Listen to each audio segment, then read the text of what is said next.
السلام علیکم ورحمۃ اللہ وبرکاتہ۔ امید کرتی ہوں سب خیریت سے ہوں گے۔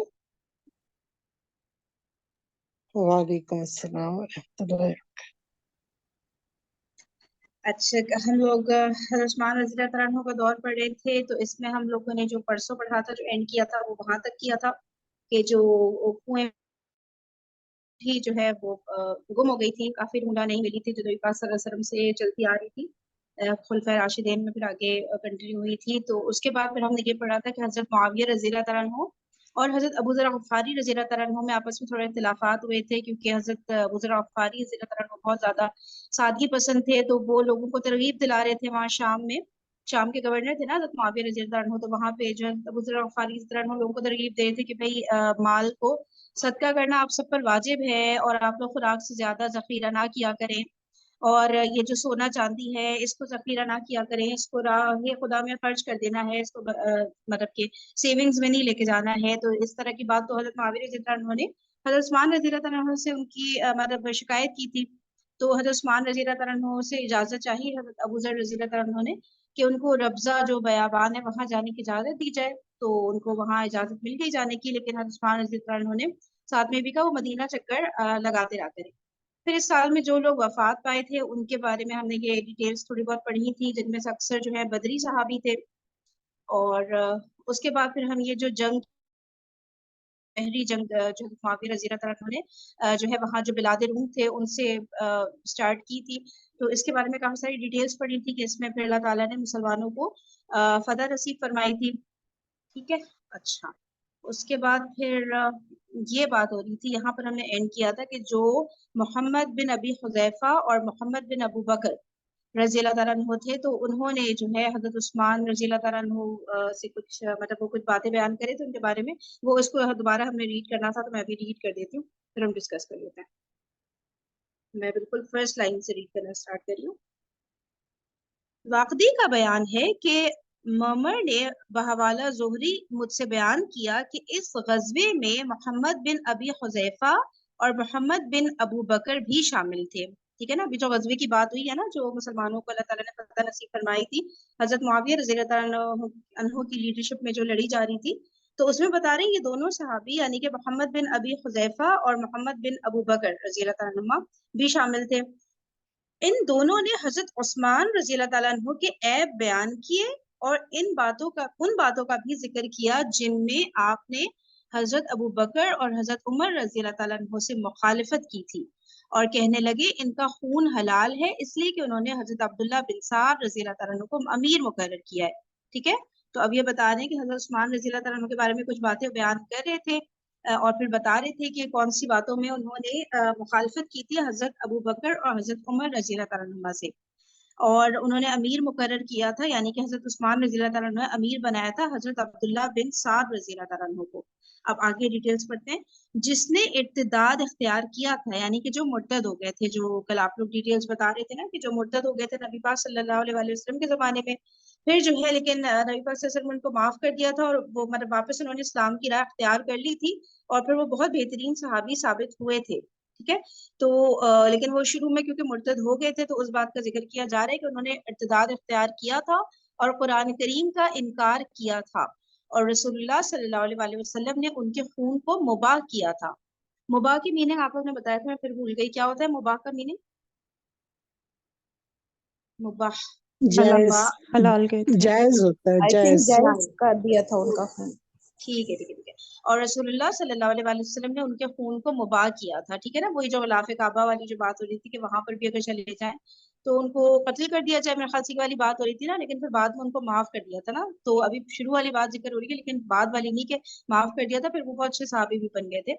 نیز رسول اللہ صلی اللہ علیہ وسلم نے جن لوگوں کو نکالا تھا حضرت عثمان رضی اللہ تعالیٰ عنہ نے ان کو امیر مقرر کیا ہے، اور رسول اللہ صلی اللہ علیہ وسلم کے اصحاب کو معزول کر کے حضرت سعید بن العاص رضی اللہ تعالیٰ عنہ اور حضرت عبداللہ بن عامر رضی اللہ تعالیٰ عنہ کو امیر مقرر کیا ہے، یعنی کہ جن دن کو نبی پاک صلی اللہ علیہ وسلم نے اپنے عہدے سے ان کے عہدے سے ہٹایا تھا، تو ان کو جو ہے واپس ان کے یعنی کہ امیر مقرر کر دیا حضرت عثمان رضی اللہ عنہ نے، وہ یہ کہہ رہے تھے۔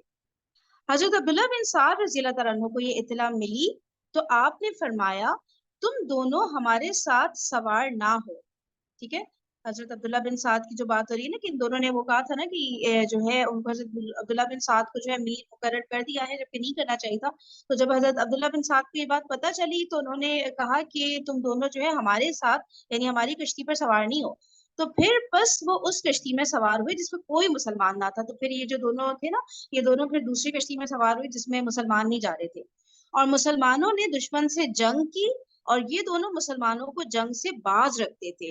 اس بارے میں ان دونوں سے دریافت کیا گیا تو وہ کہنے لگے کہ ہم اس شخص کے ساتھ ہو کر کیسے جنگ کر سکتے ہیں جسے ہمیں حکم بھی نہیں بنانا چاہیے. ٹھیک ہے, حضرت عثمان رضی اللہ تعالیٰ عنہ کے ساتھ پتہ ان کے ساتھ ہم کیسے, ان کو تو ہم حکم بھی نہیں ہمیں بنانا چاہیے تو ہم ان کے ساتھ پھر کیسے مل کر دشمنوں کے خلاف جنگ کر سکتے ہیں. تو پھر بتا رہے ہیں کہ یہ جو دونوں تھے یہ دونوں مسلمانوں کو جنگ سے باز رکھتے تھے, مطلب منع کرتے تھے مسلمانوں کو کہ جنگ نہیں کریں دشمنوں سے نا, اور اسپیشلی ان کے لیڈرشپ کے اندر جن کو یہ لوگ حکم ہی نہیں مان رہے. حضرت عبداللہ بن سعد رضی اچھا, اللہ اور تعالیٰ یہ عنہ جو نے, تھے حضرت ابو بکر کے بیٹے تھے محمد بن ابو بکر اور یہ محمد بن حذیفہ, یہ بھی کسی صحابی کے بیٹے تھے؟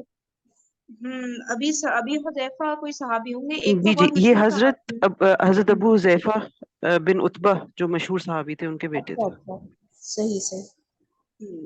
صحیح, ٹھیک ہے. تو ان دونوں کی بات ہو رہی ہے. اب جو ہے آخر میں کیا بات ہے, ہاں تو وہ نا سب کو باز رکھتے تھے, منع کرتے تھے نا ان کو دشمنوں سے فائٹ کرنے سے. اس بارے میں ان دونوں سے دریافت کیا گیا تو کہنے لگے ہم اس شخص کے ساتھ ہو کر کیسے جنگ کر سکتے ہیں جسے ہمیں حکم بھی نہیں بنانا چاہیے. حضرت عبداللہ بن سعد رضی اللہ تعالیٰ عنہ نے ان کے پاس پیغام بھیجا اور انہیں سختی سے منع کیا اور کہا خدا کی قسم اگر میں امیر المومنین کی موافق رائے کو جانتا ہوتا تو میں تم دونوں کو سزا دیتا اور قید کر دیتا. واقعی کا بیان ہے کہ حضرت حبیب بن سلمہ رضی اللہ تعالیٰ عنہ نے اس سال آرمینیا کو فتح کیا اور اسی سال ایران کا بادشاہ کسرا قتل ہوا.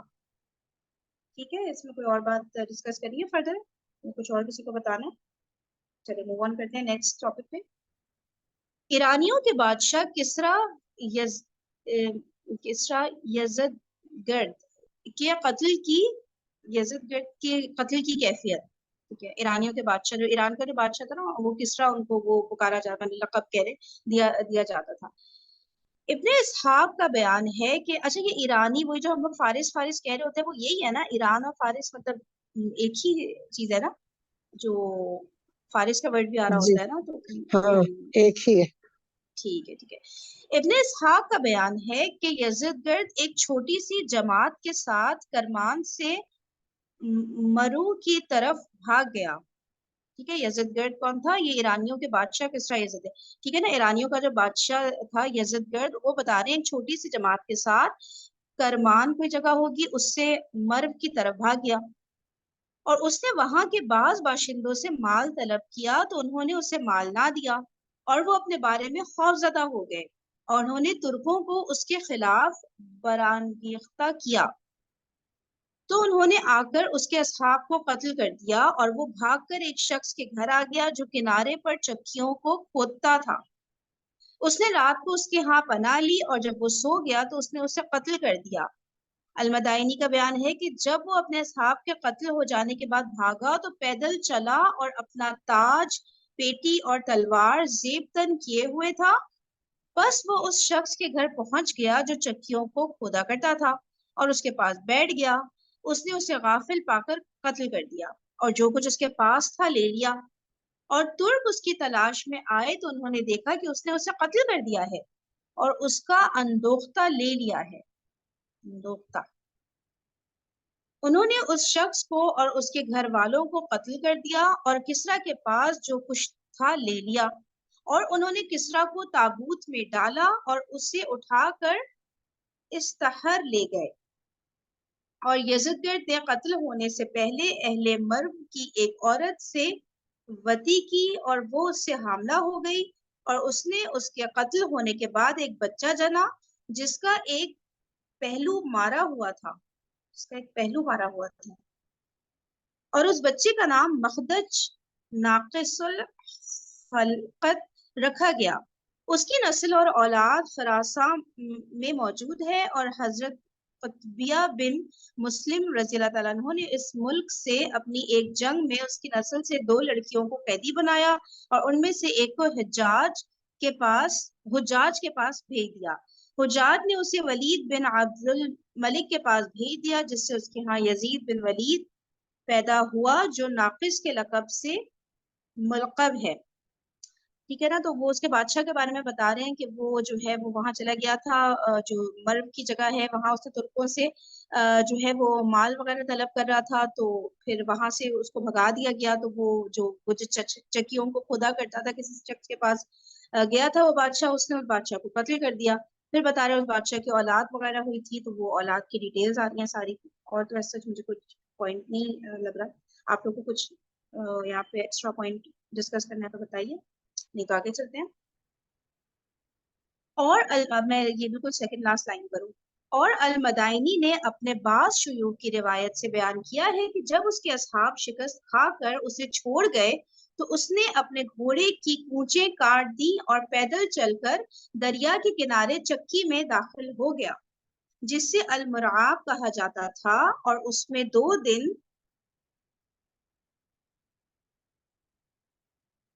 ٹھہرا رہا. اور دشمن اس کی تلاش میں تھا اور اسے معلوم نہ تھا کہ وہ کہاں ہے. پھر چکی کا مالک آیا اور اس نے کسرا کو اس کے ساز و سامان سمیت دیکھا، تو اس نے اس سے پوچھا تو کون ہے، انسان ہے یا جن ہے؟ اس نے کہا انسان ہوں. کیا تمہارے پاس کھانا ہے؟ اس نے کہا ہاں. بس وہ اس کے پاس کھانا لایا. اس نے کہا میں گویا ہوں، میرے پاس کوئی چیز لاؤ. میں گویا ہوں، میرے پاس کوئی چیز لاؤ جس سے میں گنگناؤں. راوی بیان کرتا ہے چکی پیسنے والا ایک فوجی افسر کے پاس گیا اور اس سے فرید یہ فرید گویا ہے شاید گویا لکھا ہوا. گویا گانا گانے والے کو ارے کہتے ہیں. گویا کو گویا پڑھ لی، صحیح ہے صحیح ہے، تھینک یو. اچھا میں دری سے پڑھ لیتی ہوں. اس نے کہا میں گویا ہوں، میرے پاس کوئی چیز لاؤ جس سے میں گنگناؤں. راوی بیان کرتا ہے چکی پیسنے والا ایک فوجی افسر کے پاس گیا اور اس سے گنگنانے والی چیز طلب کی. اس نے کہا تو اسے کیا کرے گا؟ اس نے کہا میرے ہاں ایک شخص ہے جس کی مانند میں نے کبھی کوئی شخص نہیں دیکھا، اور اس نے مجھ سے یہ چیز طلب کی ہے. بس فوجی افسر اسے مرو شہر کے بادشاہ کے پاس لے گیا جس کا نام ماہویہ بن بابا تھا، اور اسے اس کے متعلق اطلاع دی. اس نے کہا وہ یزد گرد ہے، جاؤ اور اس کا سر میرے پاس لاؤ. بس وہ چکی پیسنے والے کے ساتھ گئے، اور جب وہ چکی گھر کے قریب ہوئے تو اسے قتل کرنے سے ڈر گئے اور ایک دوسرے کو دھکیلنے لگے اور چکی پیسنے والے سے کہنے لگے تم جا کر اسے قتل کر دو. وہ اندر گیا تو اس نے اسے سوئے ہوئے پایا. بس اس نے ایک پتھر لیا اور اس سے اس کے سر کو کچل دیا، پھر اسے کاٹ کر انہیں دے دیا اور اس کے جسم کو دریا میں پھینک دیا. اور عوام نے جا کر چکی پیسنے والے کو قتل کر دیا، اور بشپ نے جا کر دریا سے اس کے جسم کو پکڑ کر تابوت میں ڈال دیا اور اسے اٹھا کر استحل لے آیا اور اسے نصارہ کے قبرستان میں رکھ دیا. ٹھیک ہے نا، ساری وہ باتیں ہوتی ہیں کہ وہ سب سے پہلے تو جو بادشاہ تھا یزدگرد وہ چکی میں چھپ گیا تھا کہ بھئی وہ اس کو پتا تھا لوگ اسے ڈھونڈ رہے قتل کرنے کے لیے. پھر جو ہے وہاں پر یہ جو آئے تھے انہوں نے تو اس بادشاہ نے اسے کہا کہ میں مطلب گویاں ہوں، کچھ گانے کے لیے لا کے دو، گنگنانے کی چیز، تو وہ لے کر گئے. پھر وہ ایونچولی جو ہے اس کو قتل کر دیا گیا پتھر سے اس کا سر، اور پھر اس کو پورا اس کا جسم دریا میں بہا دیا گیا تھا. تو پھر واپس وہاں پہ وہ لوگ گئے جو چکی پیسنے والا ہے اس کو بھی قتل کر دیا، اور پھر جو ہے وہ اس کا جسم جو دریا میں پھینک دیا گیا تھا وہ واپس لا کر دریا سے نکال کر تابوت میں ڈال دیا. ٹھیک ہے، اور استحر لے گئے اس کو تابوت کو، اور پھر اس کو نصارہ کے قبرستان میں رکھ دیا. صحیح ہے، آگے بڑھتی ہوں. بیان کیا جاتا ہے کہ وہ چکی پیسنے والے کے گھر میں 3 دن بغیر کھانا کھائے ٹھہرا رہا، حتیٰ کہ اسے اس پر ترس آ گیا اور اس نے اسے کہا اے مسکین تو ہلاک ہو جائے، کیا تو کھانا نہیں کھائے گا؟ اور وہ کھانا اس کے پاس لایا. تو اس نے کہا میں زمزمے کے بغیر کھانا نہیں کھا سکتا. زمزمے کھانا نہیں کھا سکتا. اس نے اسے کہا تم کھانا کھاؤ، میں تمہارے لیے زمزمہ سرا ہوتا ہوں. زمزمہ سرا ہوتا ہوں.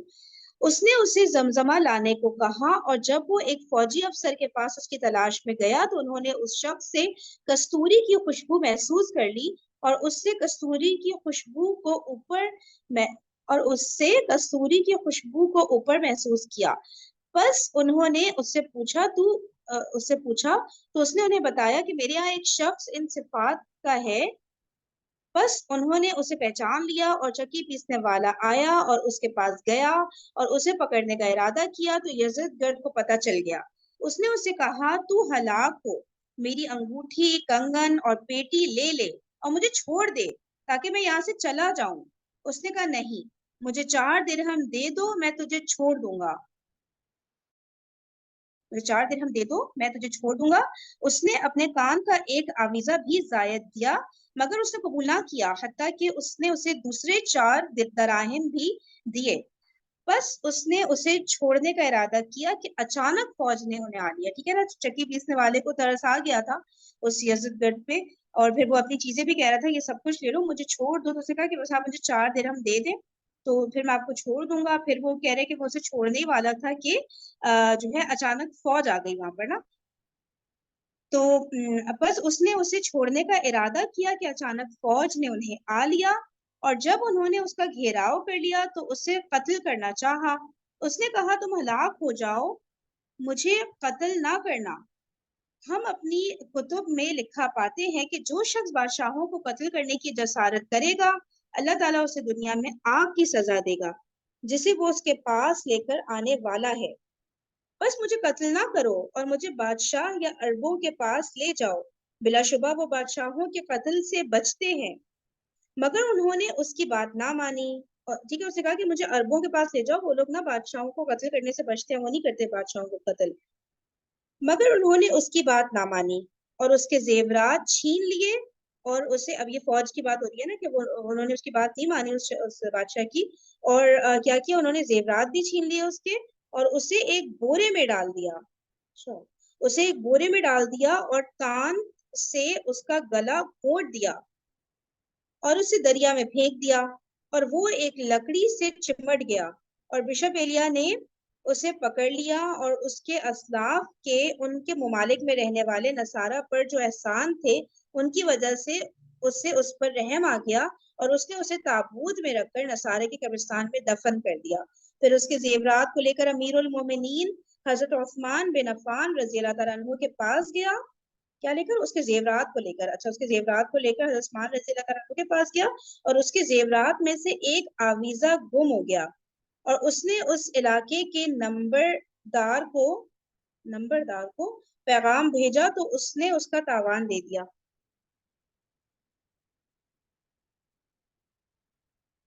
اور شاہ یزدگرد 20 سال کا تھا. شاہ یزدگرد 20 سال کا تھا، جن میں سے 4 سال عیش و آرام کے تھے.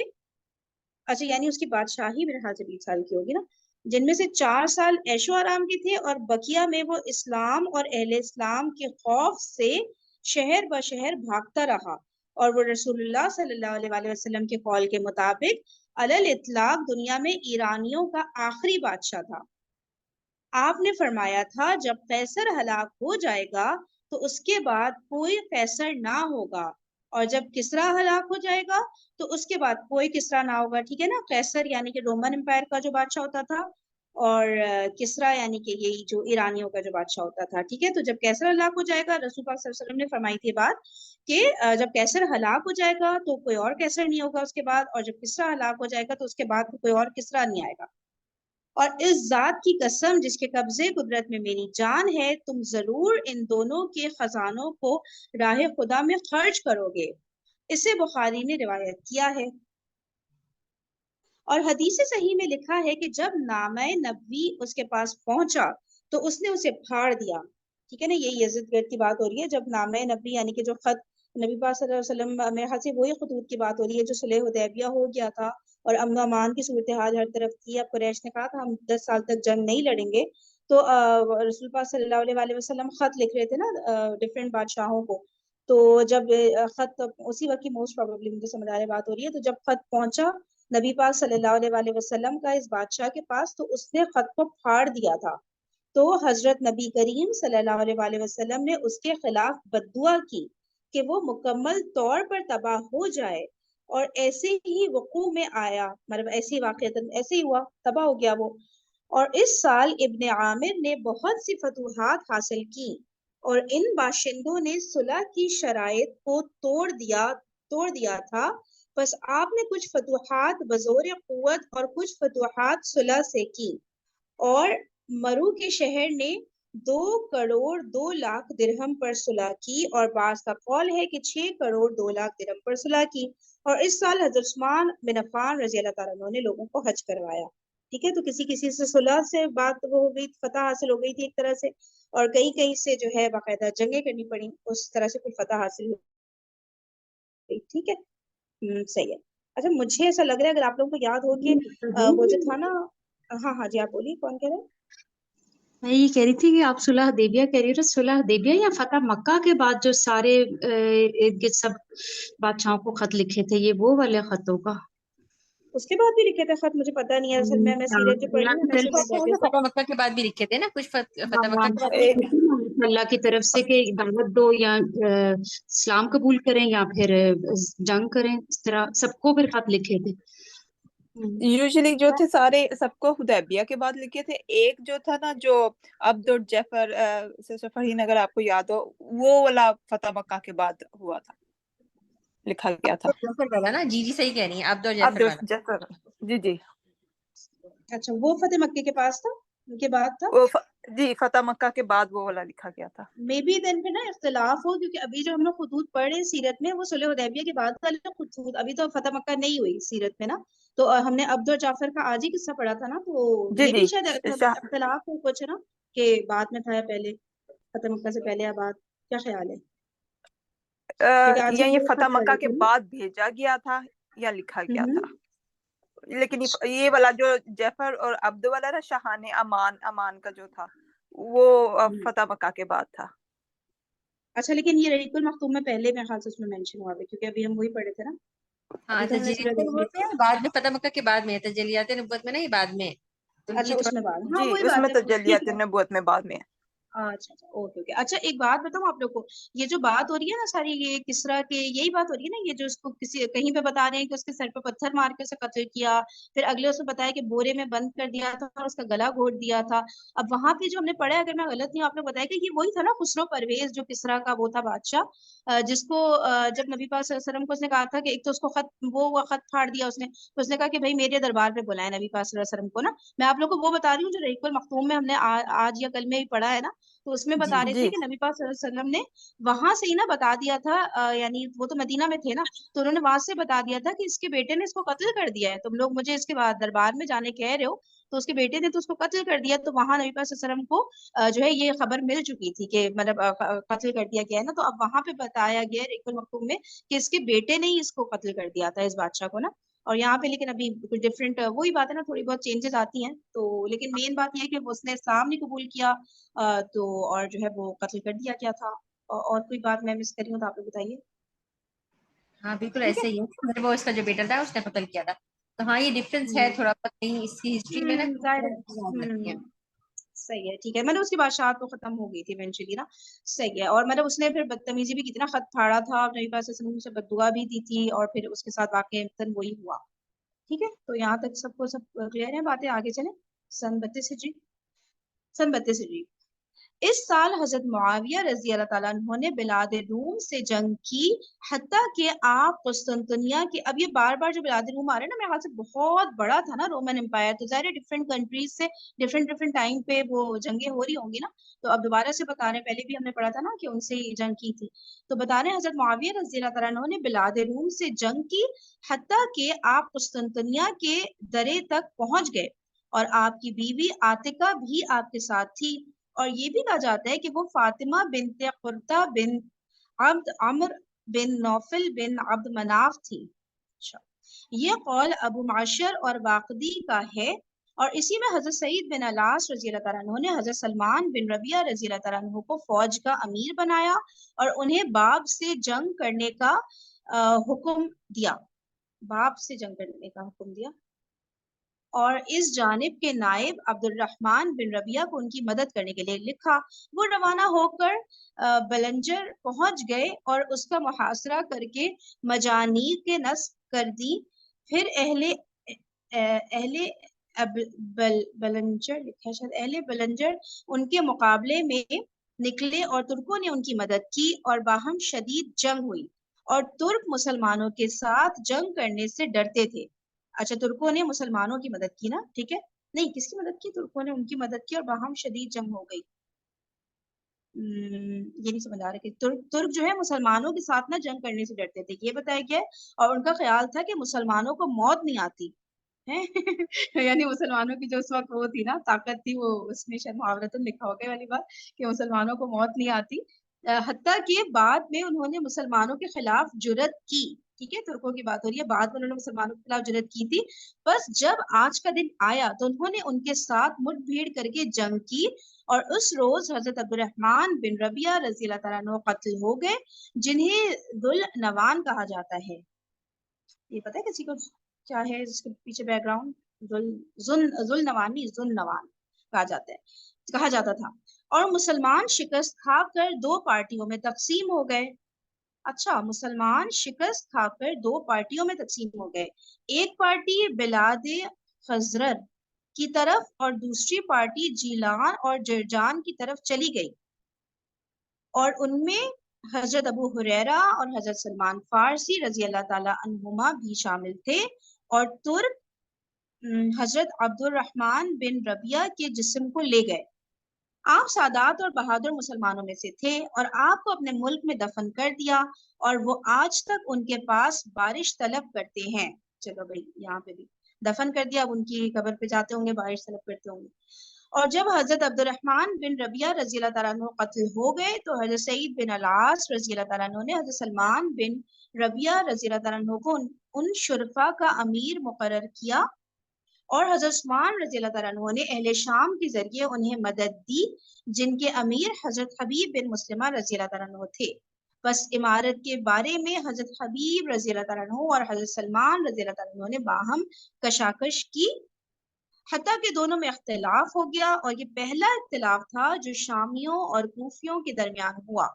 ٹھیک ہے، پہلا اختلاف ہوا حضرت حبیب اور حضرت سلمان رضی اللہ تعالیٰ عنہ کے درمیان.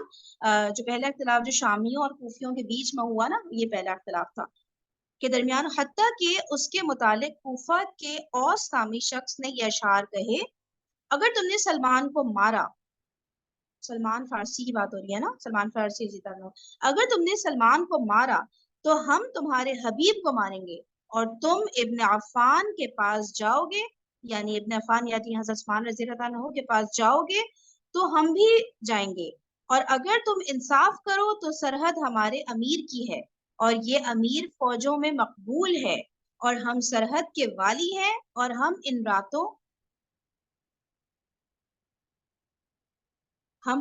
میں اس کے محافظ تھے جب ہم سرحد پر تیر اندازی کرتے تھے اور سزا دیتے تھے. اور اسی سال میں ابن عامر نے مرور روز، تالقان، فاریاب، جوزجان اور تخارستان کو فتح کیا. اس نے مروروز کی طرف ابو عامر الاخف بن قیس کو بھیجا، اور اس نے اس کا محاصرہ کر لیا. بس وہ اس کے مقابلے میں نکلے تو اس نے ان سے جنگ کر کے انہیں شکست دی، اور ان کو ان کے قلعے کی طرف جانے پر مجبور کر دیا. پھر انہوں نے بہت سے مال اور اس شرط پر کہ وہ رعیت کی اراضی پر ٹیکس لگا دے، اس سے مصالحت کر لی، اور اس زمین کو چھوڑ دے جسے کسریٰ نے حاکم